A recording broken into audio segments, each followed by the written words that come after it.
So ದ್ರಾಕ್ಷಿ ತೋಟದಲ್ಲಿದ್ದೀನಿ. ಇದು ತಳಿ ಬಂದು ದಿಲ್ಖುಷ್ ತಳಿ ಸ್ನೇಹಿತರೆ. ಇವತ್ತು ನಾನು ನಿಮಗೆ ಕೃಷ್ಣಮೂರ್ತಿ ಅನ್ನೋರನ್ನ ಪರಿಚಯಿಸ್ತೀನಿ. ಸುಮಾರು 60 ವರ್ಷದಿಂದ ಕೃಷಿಯನ್ನ ಮಾಡ್ತಾ ಇದ್ದಾರೆ.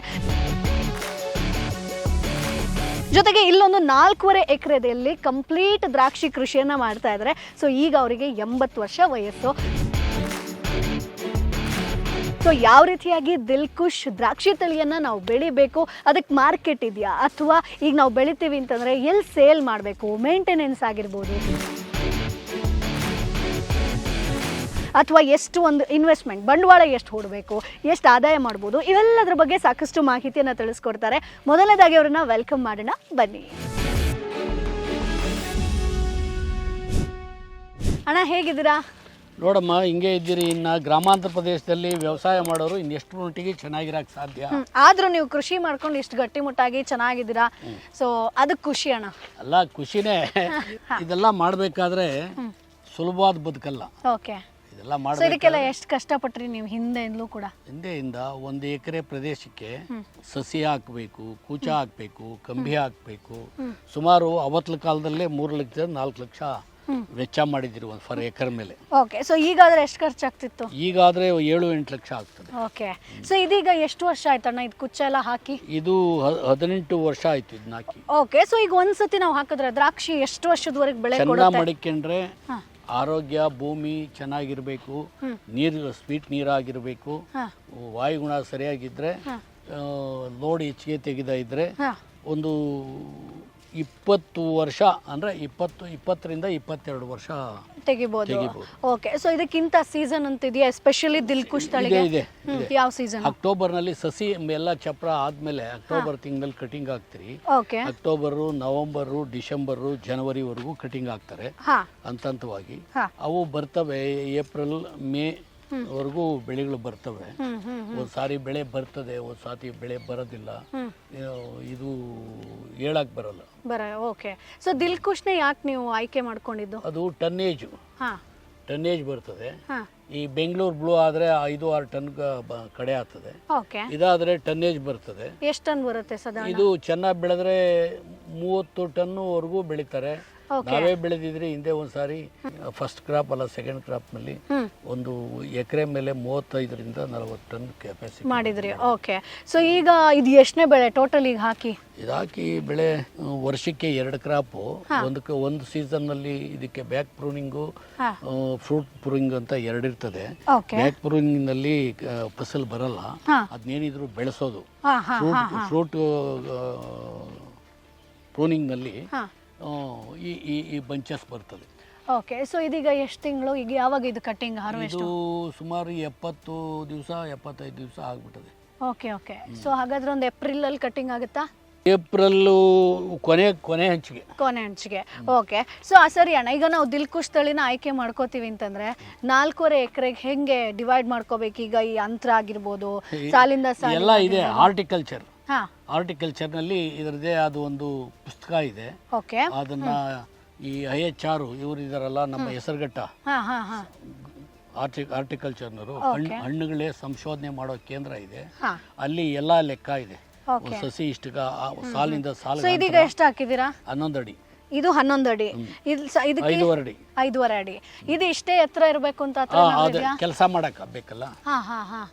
ಜಾಸ್ತಿ ತಗ್ಗಿಡ್ಕೊಂಡ್ರು ಆಗಲ್ಲ, ಬಗ್ಗಂಡ್ ಕೆಲಸ ಮಾಡಕ್ಕಾಗಲ್ಲ, ಜಾಸ್ತಿ ಸ್ಟೂಲ್ ಹಾಕಿ ಮಾಡಕ್ಕಾಗಲ್ಲ. 7.5 ಎತ್ತರ ಇರಬೇಕು ಅಂತ ಲೆಕ್ಕ ಇರ್ತದೆ. ಓಕೆ. ಸರಿ, ಈಗ ನಾವು ಸಸಿ ನಾಟಿ ಮಾಡಿದ್ಮೇಲೆ ಕಂಪ್ಲೀಟ್ ಹಿಂಗ್ ಬರೋದಕ್ಕೆ ಎಷ್ಟು ಟೈಮ್ ತಗೊಳುತ್ತೆ ಒಂದು ಇಳುವರಿ ಫಸ್ಟ್ ಕ್ರಾಪ್ ಕೊಡೋದಕ್ಕೆ? ಅದೇ ಹೇಳಿದ್ನಲ್ಲ, ಫಸ್ಟ್ ಕ್ರಾಪ್ ಕೊಡೋದಕ್ಕೆ ಸರಿಯಾಗಿ 18 ತಿಂಗಳು ಬೇಕು. 18 ತಿಂಗಳು. ಓಕೆ. ಸೊ ಹಂಗಾದ್ರೆ 1.5 ವರ್ಷ ನಾವು ತುಂಬಾ ತಾಳ್ಮೆಯಿಂದ ಇರಬೇಕು. ತಾಳ್ಮೆಯಿಂದ ಬಂಡವಾಳ ಹಾಕ್ತಾ ಇರಬೇಕು. ಓಕೆ. ಸೊ ಖರ್ಚು ಎಷ್ಟು ಬೀಳುತ್ತಣ್ಣ ನಿಮ್ಗೆ ಸ್ಟಾರ್ಟಿಂಗ್? ಈಗ ನಾವು ಶುರು ಮಾಡ್ತೀವಿ ಅಂತಂದ್ರೆ ಅದನ್ನ ಲೆಕ್ಕ ಹಾಕಕ್ಕಾಗಲ್ಲಮ್ಮ. ಓಕೆ. ಸೊ ಒಂದು ಈಗ ವರ್ಷಕ್ಕೆ 2 ಕ್ರಾಪ್ ಅಂದ್ರಲ್ವಾ, ಖರ್ಚು ಎಷ್ಟು ಬೀಳುತ್ತೆ ಅವಾಗ? ಖರ್ಚು ಒಂದು ಎಕರೆ ಮೇಲೆ 1-2.5 ಲಕ್ಷ 3 ಲಕ್ಷ ಖರ್ಚು ಮಾಡಿದ್ರೆ ಅದರಲ್ಲಿ ಒಳ್ಳೆ ಇಳುವರಿ ಬಂದ್ರೆ, ಕ್ರಾಪ್ ಬರಬೇಕು, ಇಳುವರಿ ಬರಬೇಕು, ಕ್ವಾಲಿಟಿ ಮೇಂಟೈನ್ ಮಾಡಬೇಕು. ಕ್ವಾಲಿಟಿ ಇಲ್ದ್ಮೇಲೆ ನಮ್ಮ ಹತ್ರ ತಗೊಳಲ್ಲ. ಓಕೆ. ಸೊ ಕ್ವಾಲಿಟಿನ ಹೆಂಗ್ ಮೇಂಟೈನ್ ಮಾಡೋದು? ಈಗ ಕ್ವಾಲಿಟಿ ಔಷಧಿ ಹೊಡಿಬೇಕು, ಔಷಧಿ ಏನೇನು ಹೊಡಿತೀರಾ? ಫರ್ಟಿಲೈಸರ್ ಹೊಡಿಬೇಕು. ಸಾರ್ವಜನಿಕ, ರಂಜಕ, ಪೊಟ್ಯಾಶ್ ಅಂತ 3 ಫರ್ಟಿಲೈಸರು ಈ ಮನುಷ್ಯನಿಗೆ ಎ ಅನ್ನಂಗ ಬಿ ಅನ್ನಂಗ ಇವೆಲ್ಲ ಬೇಕಲ್ಲ, ವಿಟಮಿನ್ಸ್ ಬೇಕಲ್ಲ, ಅದಕ್ಕೂ ಅದು ಬೇಕು. ಅದ್ರ ಪ್ರಕಾರ ನಾವು ಅದನ್ನ ನೋಡ್ಕೊಂಡು ಗಿಡ ನೋಡಿ ಗೊನೆ ನೋಡಿ ಗೊಬ್ಬರ ಮಾಡ್ತೀರಿ. ಆಮೇಲೆ ಔಷಧಿಯಲ್ಲಿ ಇದಕ್ಕೆ ಬರುವಂಥದ್ದು 3-4 ಕಾಯಿಲೆ ಇದೆ. ಡೌನಿ ಇದೆ, ಪೌಡ್ರಿ ಇದೆ, ಆಂಥ್ರಾಕ್ಸ್ ಇದೆ, ಬೂಸ್ಟ್ ಇದೆ. ಇವು 4-5 ಅಂದ್ರೆ ಇದೆಲ್ಲ ಸ್ಪ್ರೆಡ್ ಆಗುತ್ತಾ ಹೆಂಗೆ? ಒಂದರಿಂದ ಒಂದು ಸ್ಪ್ರೆಡ್ ಆಗ್ತದೆ. ಅದಕ್ಕೆ ದಿನ ಬೆಳಗ್ಗೆ ಎದ್ದು ನೋಡ್ತಾ ಇರ್ತೀರಿ ನಾವು. ಅದು ಹೆಂಗ್ ಗೊತ್ತಾಗುತ್ತೆ? ಈಗ ಗೊತ್ತಾಗ್ತದೆ ರೋಗ ಬಂದಿದೆ ಇದರಲ್ಲಿ ಡೆಫಿಷಿಯನ್ಸಿ ಕಮ್ಮಿ ಐತೆ.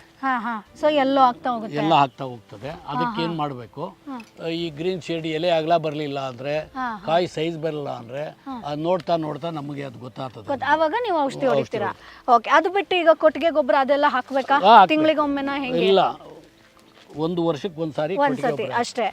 ಓಕೆ. ಸೊ ಈಗ ಸರಿ, ಈಗ ಏಪ್ರಿಲ್ ಅಲ್ಲಿ ನೀವು ಹೇಳಿದ್ರಲ್ವ, ಈಗ 4.5 ಎಕರೆಯಲ್ಲಿ ನೀವು ಹಾಕಿದ್ದೀರಾ, ಓಕೆನಾ? ಸೊ ಎಷ್ಟು ಇಳುವರಿ ಬರುತ್ತೆ ನಿಮ್ಮ ಪ್ರಕಾರ 4.5 ಎಕರೆಯಲ್ಲಿ? ಈ ಸಾರಿ ಬಂದಿರೋದು ಎಕರೆ ಮೇಲೆ ಒಂದು 20 ಟನ್ ಬರ್ಬೋದು. 20 ಟನ್ನು 1 ಎಕರೆಗೆ. ಓಕೆ. ಸೊ ಹೆಂಗ್ ಮಾರಾಟ ಮಾಡ್ತೀರಿ? ಈಗ ಮೇನ್ ರೈತರಿಗೆ ಸಮಸ್ಯೆ ಮಾರ್ಕೆಟಿಂಗ್. ಅವರೇ ಬಂದು ಮಾಡ್ತಾರೆ, ನೋಡ್ತಾರೆ, ಕ್ವಾಲಿಟಿ ನೋಡ್ತಾರೆ, ರೇಟ್ ಫಿಕ್ಸ್ ಮಾಡ್ತಾರೆ. ಬಜಾರ್ನಲ್ಲಿ ಏನು ರೇಟ್ ಇದ್ರೆ ಆ ರೇಟಿಗೆ ಫಿಕ್ಸ್ ಮಾಡ್ತಾರೆ. ಅವಾಗ ನಾವು ಅದನ್ನು ಹಣ್ಣು 130 ದಿವಸಕ್ಕೆ ಪ್ರಾಯ ಬರ್ತದೆ, ಅದಕ್ಕೆ ಹಣ್ಣಾಗೋದಕ್ಕೆ ಪ್ರಾಯ ಬರ್ತದೆ. ಅವಾಗ ಅವ್ರನ್ನ ಕರಿತೀರಿ, ನೋಡ್ತಾರೆ, KG ಮೇಲೆ. ಅಂದ್ರೆ ಕಂಪನಿಯವರ? ಕಂಪನಿ ಎಲ್ಲ ದಲ್ಲಾಳಿಗಳು.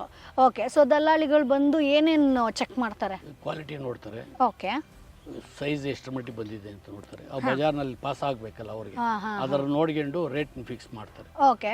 ಅವರು ಅವರೇ ರೇಟ್ ಫಿಕ್ಸ್ ಮಾಡೋದು? ಕ್ವಾಲಿಟಿ ಅಲ್ಲ, ಅವರೇ ರೇಟ್. ನೀವು ಮಾಡಂಗಿಲ್ಲ? ನಾವು ಮಾಡಂಗಿಲ್ಲ. ಓಕೆ. ಮೀಡಿಯಂ ಕ್ವಾಲಿಟಿ ಆದರೆ ಕೇರಳಗೆ ಹಾಕ್ತಾರೆ, ತಮಿಳ್ನಾಡಿಗೆ ಹಾಕ್ತಾರೆ, ಆಂಧ್ರ ಹಾಕ್ತಾರೆ. ಒಳ್ಳೆ ಕ್ವಾಲಿಟಿ ಬೇಕು ಅಂತಂದರೆ ನಾಗ್ಪುರ್, ಬರಂಪುರ್, ವೆಸ್ಟ್ ಬೆಂಗಾಲ್, ಒರಿಸ್ಸಾ, ಅಲ್ಲಿಗೆ ಅವರು ಪಾರ್ಸಲ್ ಮಾಡಿ ಹಾಕ್ತಾರೆ. ಓಕೆ. ಸೊ ಈಗ ನೀವು ಆನ್ಲೈನ್ ಅಲ್ಲಿ ಸೇಲ್ ಮಾಡೋದಕ್ಕೆ ಅದೆಲ್ಲ ಟ್ರೈ ಮಾಡಿ? ಅದೆಲ್ಲ ಆಗಲ್ಲ, ಮಾಡಿಲ್ಲ.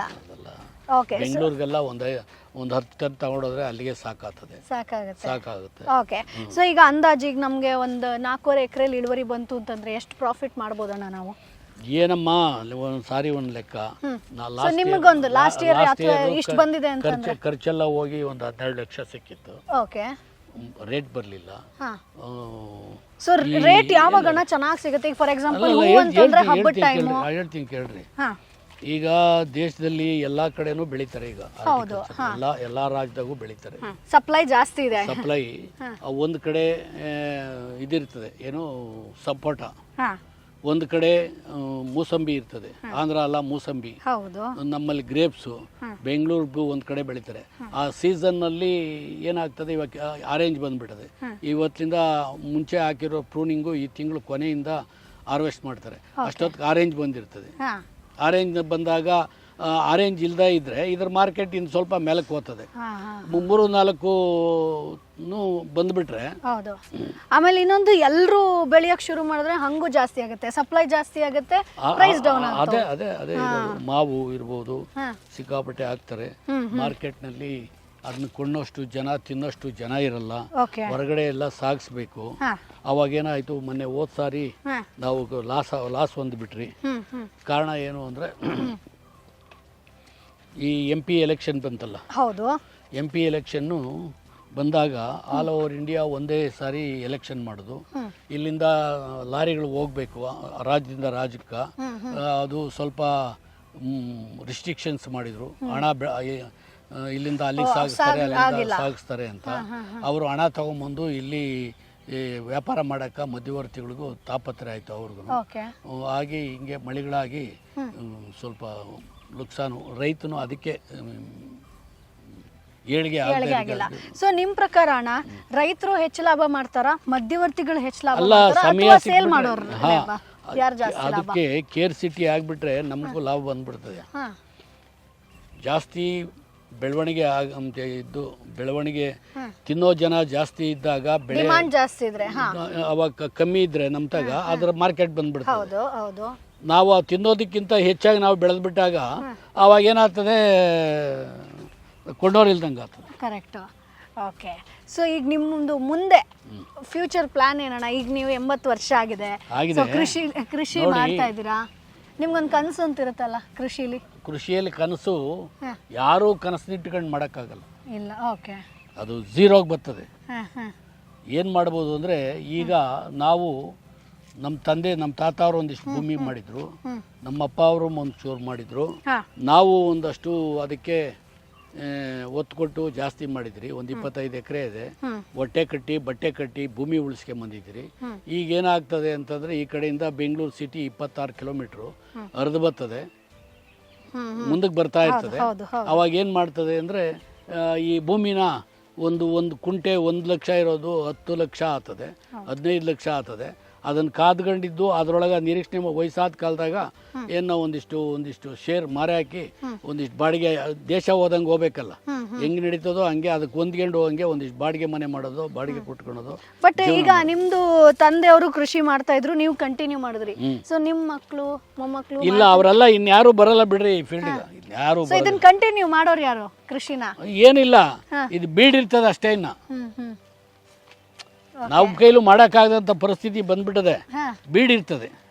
ಅವಾಗ ಏನಾಗ್ತದೆ, ಇವ್ರು ಬರ್ತಾರಲ್ಲ ಯಾರು, ರಿಯಲ್ ಎಸ್ಟೇಟ್ಸ್ ಲೇಔಟ್ ಮಾಡ್ತಾರೆ. ಅವಾಗ ಅದನ್ನ ಮಾರೋದು, ಲೇಔಟ್ ಮಾಡೋದು, ಇಲ್ಲ ಜಾಯಿಂಟ್ ವೆಂಚರ್ ಕೊಡೋದು, ಅವರೊಂದಿಷ್ಟು ಪರ್ಸೆಂಟೇಜ್ ಕೊಡ್ತಾರೆ, ನಮಗೊಂದಷ್ಟು ಕಟ್ಟಿರೋ ಮನೇನ ಕೊಡ್ತಾರೆ. ಅವಾಗ ಅದ್ರ ಮಧ್ಯೆ ಜೀವನ ಮಾಡ್ಕೊಂಡು ಸಾಗಿಸೋದು. ಇವಾಗ ಬೆಂಗಳೂರಿನಲ್ಲಿ ಕಲಿಬೋದಣ್ಣ. ಈಗ ನೋಡಿ, ರೈತರಿದ್ರೆ ನಾವೆಲ್ಲರೂ, ಸೊ ಈಗ ರೈತರು ಓಕೆ ಆಗ್ತಿಲ್ಲ ಕೃಷಿನ ಬಿಡ್ತಾರೆ, ಮುಂದೆ ರೈತರೇ ಇಲ್ಲ ಅಂತಂದ್ರೆ ಹೆಂಗಾಗ್ಬೋದು? ಮುಂದೆ ಏನಾಗ್ಬೋದು ಅಂದರೆ, ನಾನು ಇಂಗ್ಲೆಂಡ್ಗೆ ಹೋಗಿದ್ದೆ 2004ರಲ್ಲಿ. ಅವರು ಅಲ್ಲೇನು ಮಾಡಿದ್ದಾರೆ ಅಂದರೆ,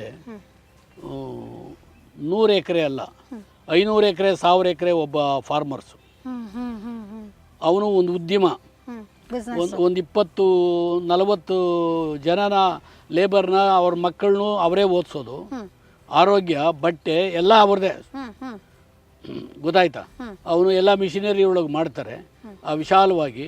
ಅಂಥವ್ರು ಯಾರನ್ನ ಆ ದೇಶ ಆರ್ಥಿಕವಾಗಿ ಸದೃಢವಾಗಿರೋರು ಅಂಥವ್ರು ಇವೆಲ್ಲ ಭೂಮಿ ಮಾಡ್ಯಾಕ ನಾವು ಅವಾಗ ಟಿಫನ್ ಕೆರೆ ಹಿಡ್ಕೊಂಡು ಕೆಲ್ಸಕ್ಕೆ ಹೋಗುವಂಥ ಕಾಲ ಬರ್ತದೆ. So thank you so much ಅಣ್ಣ.